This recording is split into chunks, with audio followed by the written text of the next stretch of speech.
Okay. Tell me when. We're good whenever we're recording. You're good to go. Oh, good. Okay. Heyo, and welcome to another episode of the Darkives. I'm Jamie talking to Leo. And I'm Leo listening to Jamie. And this week we are going to be getting into ice mummies. Cool. Remember when I was maybe a junior high? They found a ice mummy somewhere. Okay, so you have a little bit of background knowledge on this? I mean, from maybe somewhere between 6th and 8th grade. Okay, so like just a few years ago then. We are going to kind of get into what some of the oldest preserved bodies in the world can tell us about life in a different time. You ready? Yeah, let's go. An ice mummy is exactly what it sounds like. It is a body that was preserved, but in ice rather than like the typical Egyptian mummy way of preservation that we all think of when we think of mummies. Mm-hmm. Ice mummies are pretty rare, though definitely not unheard of. The problem is that the right conditions need to exist in order to preserve a body for as long as some of these bodies have been. The first one that we are going to get into is arguably one of the most famous, and that is Ötzi. Ötzi was a man who was discovered in the Tyrolean Ötztal Alps on the Austria-Italy border in 1991. Can you picture the area? I got you. Okay. Two hikers found his body and originally believed they had come upon a recently deceased hiker due to the state of the body. So he's looking fresh. Mm-hmm. Upon radiocarbon dating the body, though, it was discovered that he was a man who died in about 3300 BCE. That was a ways away. Yeah. His body had dehydrated, and since then he lay in snow and ice, so he was almost perfectly preserved. Since he was so well preserved, we can actually glean a lot about who he was and what life was like for the average person almost 5,300 years ago. That's pretty cool. What do we learn about Ötzi? That was his name, right? Ötzi? Yes. Okay, yeah. What did we learn about Ötzi and what people back then were like? After doing some tests on his femur, it was determined that he was about 45 to 46 years old when he died. He was about 1.6 meters or 5 foot 2 inches tall and weighed about 50 kilograms or 110 pounds. Little dude. He was a little man, but they were, 5,300 years ago, humans were shorter. So, you know what? Maybe he was tall. Don't small shame our short king. Yeah, he was tall next to Frodo. Yeah, he was tall next to the hobbitses. Mm-hmm. While hair is shed naturally during the decomposition process, some clumps of hair were found nearby that suggest that he had dark, medium to long-lengthed hair. It's kind of typically what I think a dark, longer hair, stringy caveman. Yeah. That's what I think. Yeah. Yeah. Yeah, I never really picture blonde cavemen. Although he wasn't a caveman, but y'all know what I mean. What year is caveman? The quote-unquote caveman era lasted from 2.5 million years ago to about 10,000 BCE. So this guy was like 7,000 years or so after the end of caveman. Yeah. Okay. So pretty close to him. Some finger and toenails were also found nearby, and they showed indication of physical stress on them from the horizontal grooves on them, which are typically known as Bowes lines. Okay. So what kind of stressors put grooves in nails? So it can be either physical stress or sometimes even emotional stress, but they form essentially when the body is putting its energy into other things like healing, whether that's from a sickness or an injury. Oh, so it's almost like a nutrient deficiency. His body's pulling from lesser needed things like fingernails to Yeah. fuel other parts of his body that are under stress. Yes, like the Okay. fingernail kind of almost like stops growing for a minute and then will grow out as normal. Got you. So that's where we get the Yeah, I was growths. thinking like a physical stressor, like he did some kind of job or something, like some labor-intensive thing that would make his nails do. I was like, what is that? What would make that happen? But Yeah. no, that makes sense. He's nutrient deprived because his body's healing or not needing nail growth at the moment. Yes. Human fleas were found on his clothing, and the oldest evidence of Lyme's disease was found in his DNA. X rays done on the body indicated significant wear and tear on his joints, kind of showing signs of arthritis. So this man was physically going through it. Also, this is just a random thing, but he had a rare genetic anomaly where his 12th pair of ribs were missing. Like they just never formed, they never grew. There was also indication that several of his ribs and his nose had been broken. There's no wonder he had the Bose lines on his nails. His body was going through it. It was found on a mountain. Yeah. We're gonna get into the circumstances of his death. Before we do, though, let's go to his internal organs. Okay. His internals had whipworm eggs in his digestive tract. His lungs were blackened due to his proximity to so many like open fires. They were like soot blackened. And we are actually able to know what his last 2 meals were. I just think that is incredible. Yeah, what do you eat? The second to last meal was ibex, which is like a large wild goat. You know what I mean? You're shaking your head. You know what an ibex is? Yeah, I know what an ibex is. Yeah. Dicots, which are a type of plant, and some cereal grain.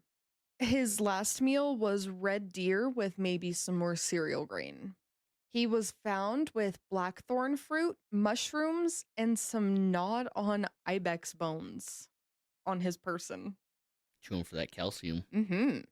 He wore a fur robe, a woven grass cape, a furry hat, and leather shoes stuffed with grass in them.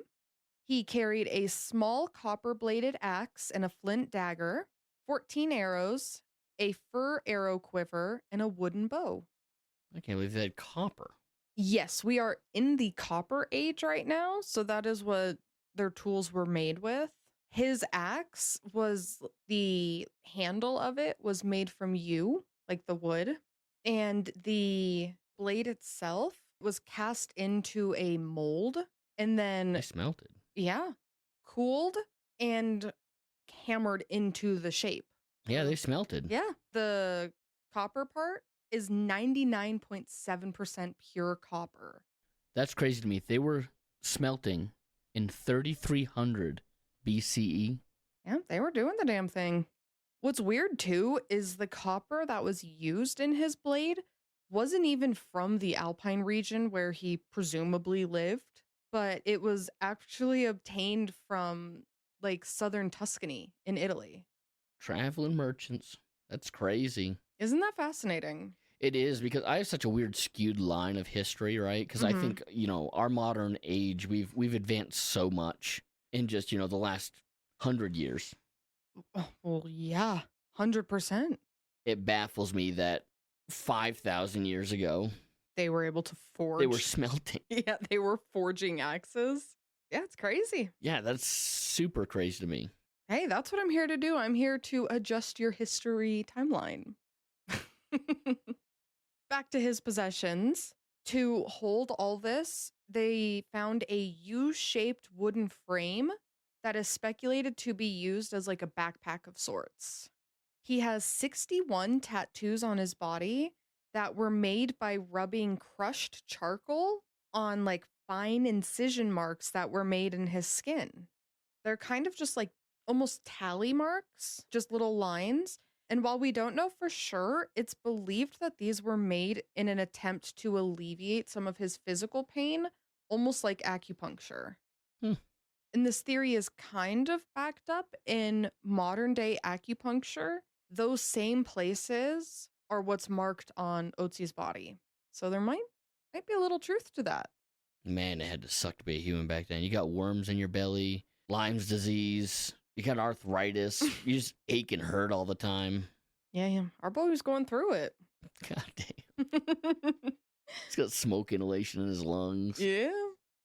Let's see what they do to you, man. Well, what they do to him, let's find out. Originally, it was believed that he had died due to exposure or hypothermia in the high cold altitude, but x ray examinations done in 2001 disproved that theory and presented a much more tragic outcome. So he was killed at about 10,530 feet or 3,210 meters high on a glacier. So he was up high. Like he was up in a place where they wouldn't normally be. So in the x ray examinations, a flint arrowhead was found in his left shoulder and a 2 centimeter entry wound was found in his back. He got shot in the back. He got shot. He was running uphill away from something. Someone. The arrow had severed an artery that would have caused him to bleed out in a matter of minutes. So he wasn't running that far uphill.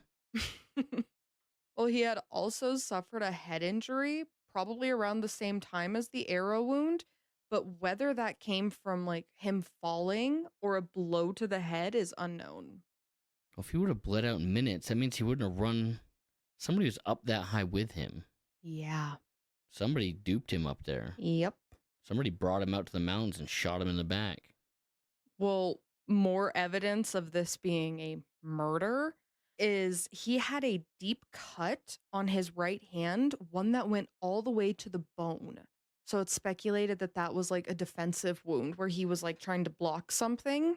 Yeah, like a knife. Yeah, like a Grabbing the blade of a dagger, knife or maybe? something. Yeah. Yeah.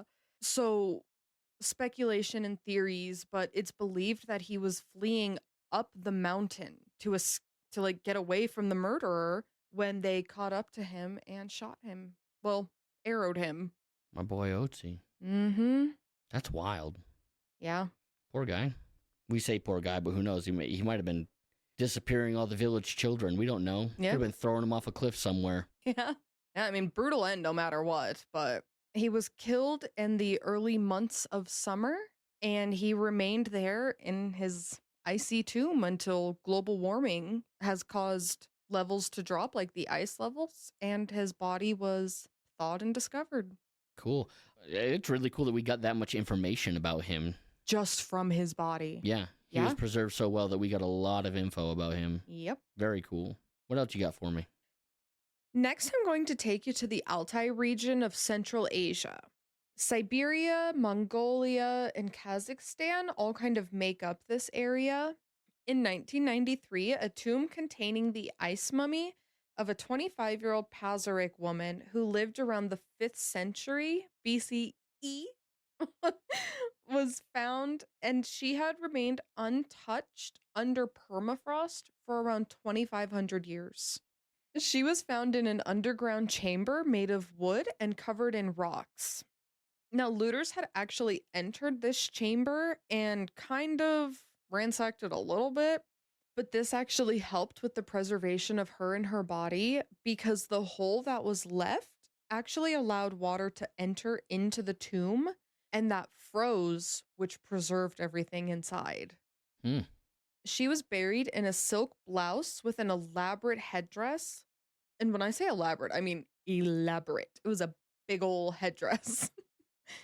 And her tomb had cotton and linen textiles, rugs woven with Persian motifs, cannabis, and 6 horses that were wearing goat masks. What are your thoughts on that? They were down with the ganja back in the day. Yeah. We're actually going to touch on that a little bit more, but yeah, she was a ganja queen. She's a ganja queen. All these things in her tomb, though, was significant because typical Pazyryk women were not buried with such elaborate things. Like 6 horses, weed, rugs. She had it all. And a headdress that would knock your socks right off. I'm very curious about this headdress. Can you describe it to me? Yes. It was extremely tall. Based on pictures, it was anywhere from like... long or tall? Tall. Up off of her head? Off of her head, yes. Like sticking straight up. Okay. From what I could gather, it was about 3 feet tall. off of her head. And because of this, her coffin actually had to be made longer to accommodate the headdress in there. I said typical Pazaric women weren't buried with these things, but a chemical test found traces of mercury and copper in her nostrils, which was believed to have been inhaled in order to enter a state of trance or expand her consciousness. So, this led them to believe that she was actually a shaman. So, this would explain why she was buried in such an elaborate way. She held a high status in the community. DNA tests suggest that she was descended from Europeans, and she is believed to have been about 5.5 feet or 1.7 meters tall, but very thin, weighing only 108 pounds or 49 kilograms. In an MRI, it was found that she had cancer, a skull injury, a right shoulder fracture, and had dislocated her right hip joint. It's thought that the cannabis that was found in her tomb was actually used to help alleviate the pain from the cancer and these injuries. So that's probably why she was so thin, because she had cancer and it was literally eating her away. So Ganja Queen has cancer And a plethora of injuries. She's pretty messed up.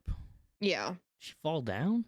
One of the theories of what happened to her is that while taking a journey on horseback, whether because of the cancer or whatever else, she fell off of her horse and sustained some of those other injuries. I could definitely see falling off a horse, smashing your shoulder up your hip. And that the skull injury is what led to her death.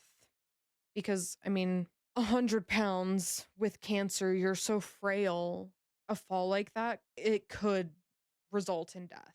Though she is not one of the most well-preserved ice mummies, what is preserved is her skin, and this is what makes her famous. On her skin, we can still see her ancient tattoos. And these aren't like Ötzi tattoos where they're just little lines. Acupuncture lines with charcoal. Yes, she has very elaborate tattoos. Now, these tattoos are made with soot and were done using bone needles. Her tattoos are of animals, some of which were real and some of which were not. One was a hybrid of like a griffin and a deer. And can you explain what a griffin is? A griffin? Yes. A griffin looks like a eagle, a bear, and a lion. Fugged. All over themselves. Heavy. Ah, big boy. Heavy like a bear. Yep. Shaped a bit like a lion in the body with the tail. Yep. And it's got big old wings like a Pegasus. Ooh. And a giant bird head. Gorgeous. And I'm envisioning a freaking bald eagle, baby. That's what I'm thinking. Caw-caw!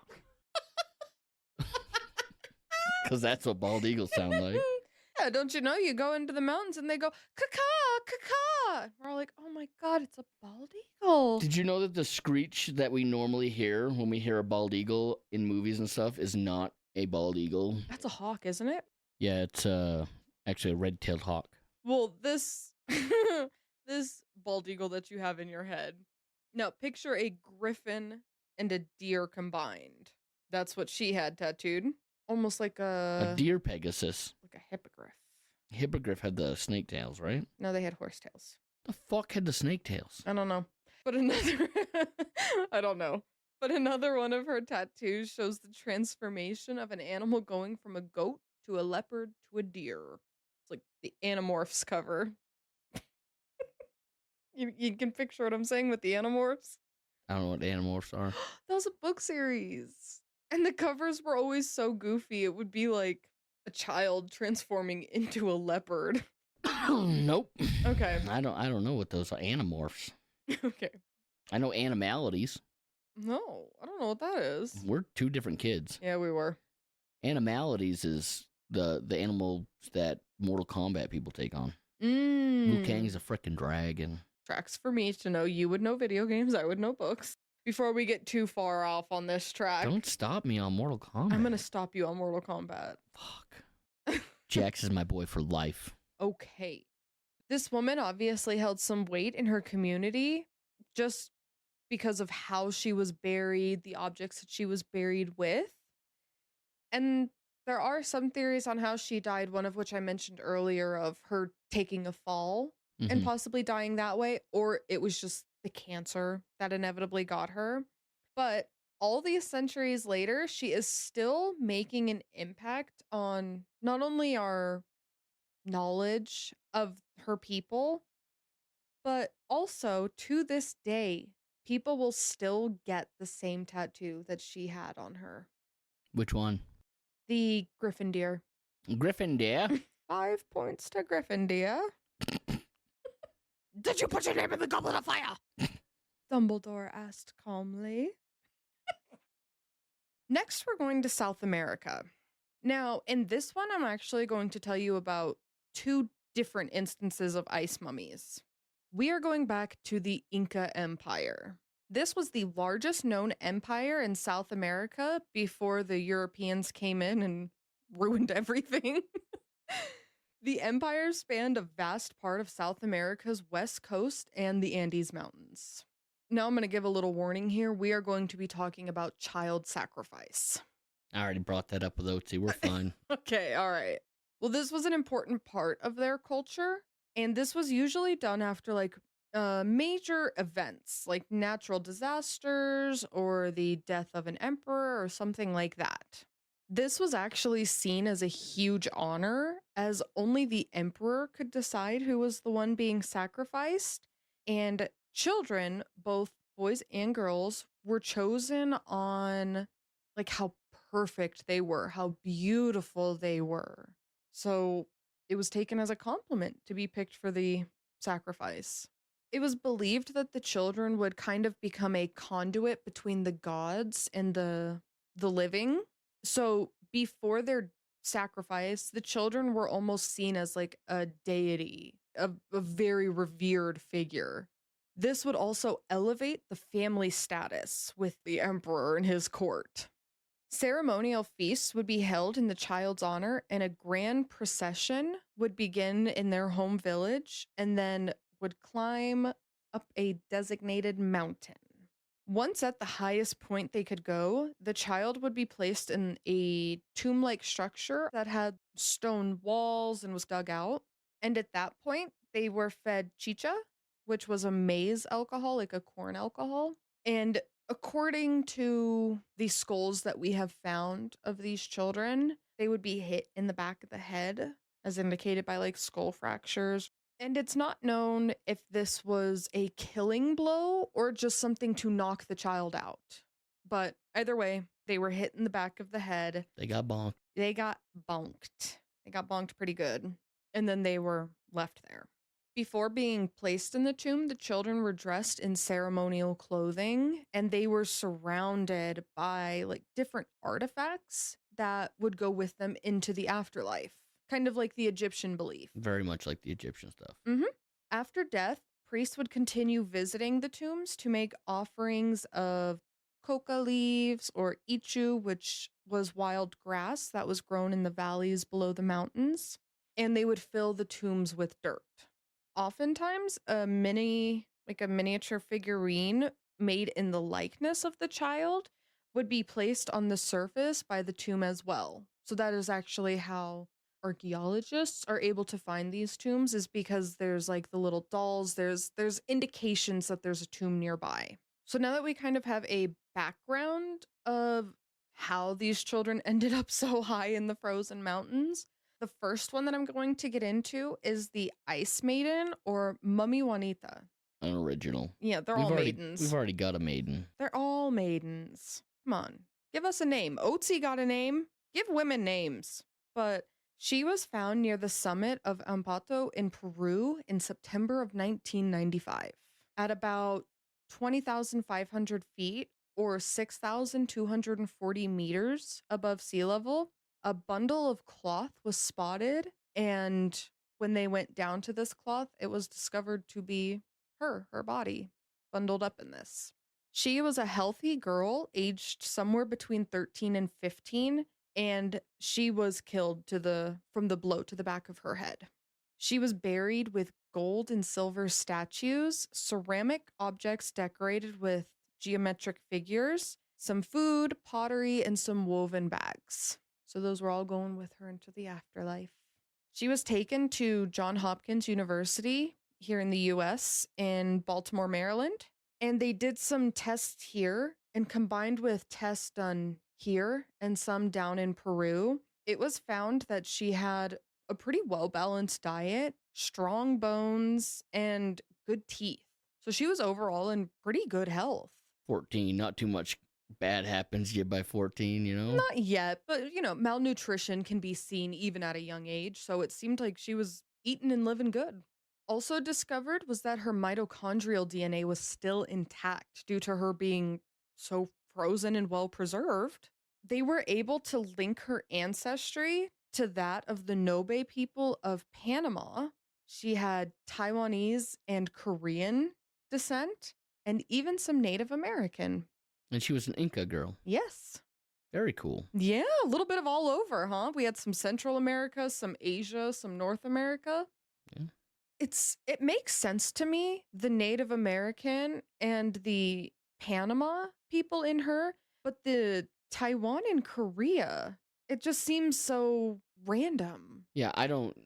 It probably has to do a lot with the way that we're taught here in America. You know, you hear about a lot of the English and the Spaniards moving around a lot. We're raised learning about that kind of stuff, but we don't hear too much about what the Asian countries were doing in their explorations. Very true. Do you know what I mean? I didn't grow up in school hearing about famous Asian explorers that came over to South America or anything like that. I've never heard of anything like that. No, it's all very European. You're right. Like it's very European of all traveling. Like we think of England, Italy, France. Like they were the ones doing all the exploring. Which is why the internet is a good place, because, we're not in these damn echo chambers like we were raised in for generations. Well, you know what? Maybe one of these next episodes, I'm going to look at some Asian travel, see what I can find there. Do a little Asian exploration. Back to Juanita, though. In 2023, a reconstruction of her face was done, and this was the first time that her face had been, quote unquote, seen in like 500 years. Because when her body was finally exposed enough to be discovered, the sun had damaged her face. But using forensic technology, they can do the reconstruction based off of her skull. So she finally got her face back. I just thought that was a cool little fun fact. Yeah, it's pretty cool. After all that time, they were able to give her face back. Yeah, I thought so too. I just thought that was a nice little finishing thing for her, Yeah. Last, we have the Yuyayako 3. Okay. In 1990, 3 ice mummies were discovered about 22,100 feet or 6,739 meters up on the summit of the Argentinian volcano Yuyayako. A 13-year-old girl called the Maiden, another girl called the Lightning Girl, and a boy called the Yuyayako Boy were all buried together. Now, the Lightning Girl and the boy were believed to be about 4 or 5. Okay, so just little ones. Yeah, and the maiden was 13. The maiden appears to have been like the true sacrifice, while the younger ones were probably more likely her attendants.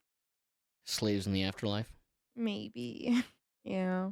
The maiden is so well preserved that it literally looks like she fell asleep with her chin resting on her chest. She is incredibly well preserved.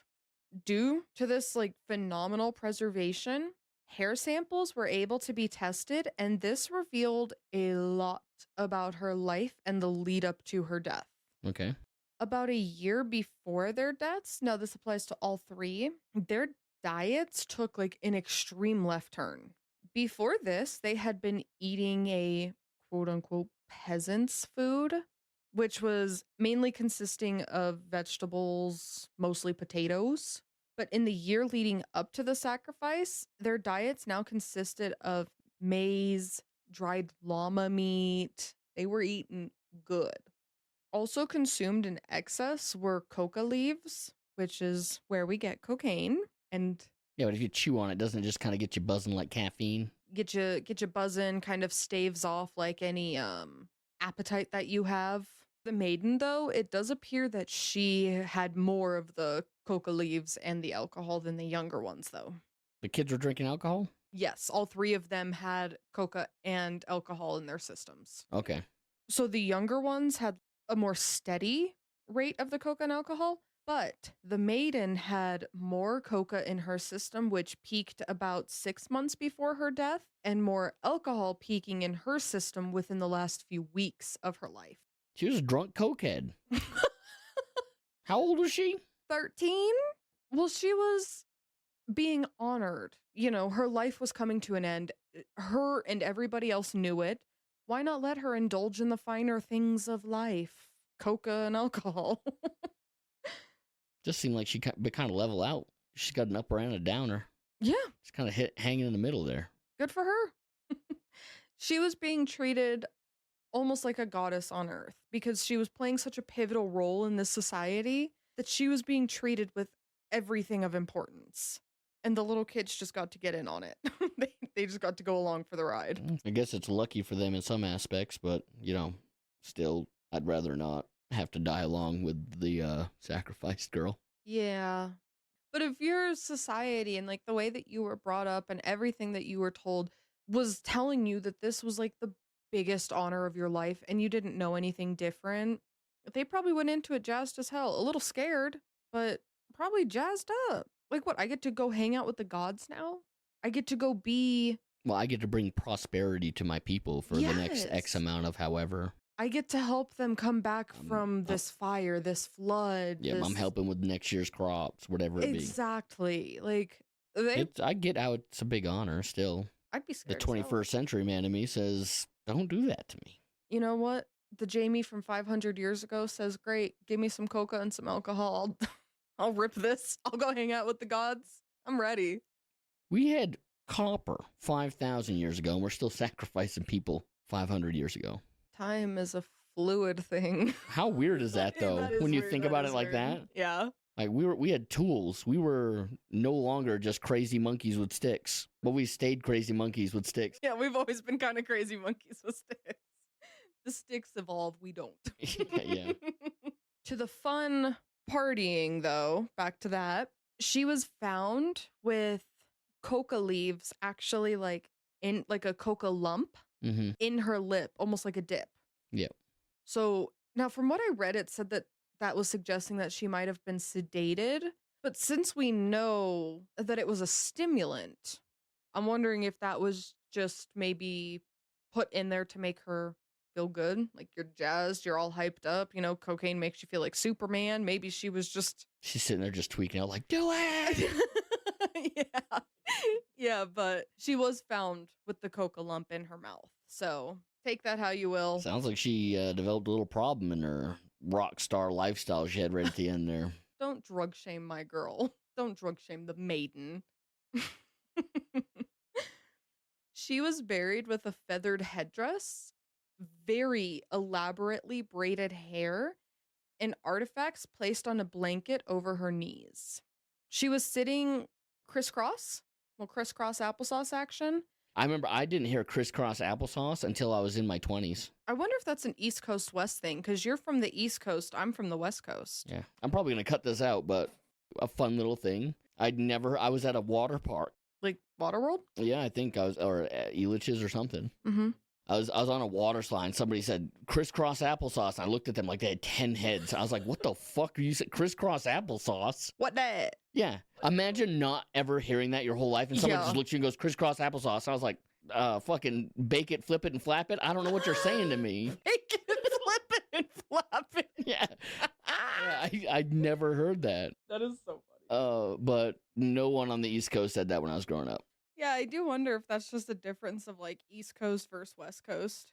Back to the crisscross. She was sitting crisscross applesauce, and she appeared to be very relaxed. Like, just seemed like, honestly, it looks like she's just sleeping. Like, I'll show you pictures of her, and I'll post the pictures on the Instagram. She literally looks like she is asleep. She is so well preserved. It is crazy. It's believed that she died from the freezing temperatures. So hypothermia, exposure, whatever that may be. Now, the younger ones were, did not appear to have such a very, very peaceful death. The boy had blood on his clothing, a knit infestation in his hair, and clothing wrapped around his body, like his head, suggesting that he may have died from suffocation. And how was the girl found? The lightning girl wasn't treated as badly as the boy, but she wasn't treated as well as the maiden. She was just kind of placed in there to die. She is called the lightning girl, though, because it appears that she was struck by lightning. Yeah. So the maiden seems to have gotten off pretty easy compared to the younger ones. How wild would that be if that didn't happen after she died? Imagine they're all standing up there and she got struck by lightning. That's how she died. And that's why it wasn't as bad for her, because she just got fried. Oh, I'd take that as a sign from the gods for sure. I don't know what I would do with that, but that's a sign. Look, I'm going to paint this picture, and it's going to be a horrible, grotesque picture. Ooh. But this is how I'm going to totally make up how this went down. Oh, goodness. Okay, lay it on me. All right, so the boy, the lightning girl, and the maiden, they're all up there, left to be sacrificed. Lightning girl gets struck by lightning. Boom, lights out. Yeah, we're panicking. Yep, little boy starts panicking. Yeah. Oh my goodness, the gods are gonna kill us. Yeah. Maiden says, no, you ain't getting out of this, kid. He's trying to flake out. She wraps a rag around his head. Oh my gosh. Beats him to death. Oh. In her coked out rampage. Yeah. She's coked out, just smashing this boy's face in. Oh my gosh. Okay. Exerts so much energy. Just to take a little nap. Just lays down, takes a nap, and freezes to death up there. Done. That is the Yuyayaka 3. That is, yeah. That's the story of the Yuyayaka 3. I made all that up. You heard it here first, folks. Yep. I made it up. I'm going to guess I'm at least 30% accurate on that. That's a big, bold claim. I mean, even if I got the first two wrong, she did appear to lay down and go to sleep. Yeah, she did. I'll give it to you. And she could have been in a coked out rage. A little bit? Yeah, I mean, she had a coca lump. All right, we'll give it to you. Okay. I'm going to end this with just a more recent, but still not terribly recent case of ice mummies happening. So in Italy during World War I, both Italian and Austro-Hungarian troops battled in what was called the White War in the Northern Alps. And the men who died up there were just left there. I mean, it was a brutal terrain to be fighting in to begin with, but you weren't going to, pull them down. So now as more ice and snow are melting off of them, we are finding a lot of artifacts and even some preserved frozen bodies. Well, it's definitely cool to get artifacts out of there. Yes. And I mean, bodies for, if there's any family remaining. Well, I'm sure they have lineage. Yeah. I just think about those poor 18-year-old boys who were enlisted and didn't have a chance to have a family. Speaking of ancestors, I forgot to mention this up top, but I want to add it in now. Ötzi Yes. has at least 19 living relatives. Let's go, Still Ötzi. alive today. Kind of in love with Ötzi. Ötzi's fantastic. I mean, shit genetics. Ötzi was not in good shape, but go Ötzi. Yeah, but it's alleged that he has at least 19 male relatives still alive today in Europe. So, yeah, like you said, hopefully they got rid of some of the... Yeah, look for the arthritic hands. You'll find them. Yeah. Sorry, guys. That is my tale of all the ice mummies around the world, though. What do you think? Very cool. That was a fun episode. Ötzi's my boy. Mm-hmm. And like I said, I've got to be at least 33% accurate on how the Inca 3, how that story turned out. So, very cool. Ganja Queen was, or Ganja Maiden. Yeah. Definitely tragic with the Cancer. the cancer and the possible, falling off a horse thing. But very cool. She got buried with everything she loved. Yeah. Which is pretty damn cool. Especially whenever you see a woman of high status that far back. It's a pretty cool thing. Look, the more I know about history, the more shit I know women have had it for a long time. Mm-hmm. We love a girl boss, no matter what time period. I'm just saying, it's really cool to see older civilizations treating people with a bit more equality than you hear throughout earlier American, European, and Asian. Name your country. It's really cool to see small pockets of people treating everybody equally. Yeah, to just have a bit of class among them. Yeah. Well, I hope you guys learned something new this week along with us. I highly recommend checking out our Instagram page for pictures of some of the stuff that I mentioned earlier. And you can check us out on threads at Darkives Podcast, or you can send us an email at thedarkivescommunity@gmail.com. And you can also support the show by leaving a review, following us, or leaving a comment. And if you'd like to hear anything special in the future, Jamie's always looking for new stuff to research. She's got a list right now, but yes, please, guys, send me your suggestions, DM, email, however you want to get it to me. I'll take it. Thank you for joining us, and we will see you guys next week as we uncover another Darkive together. see you guys next week. Goodbye.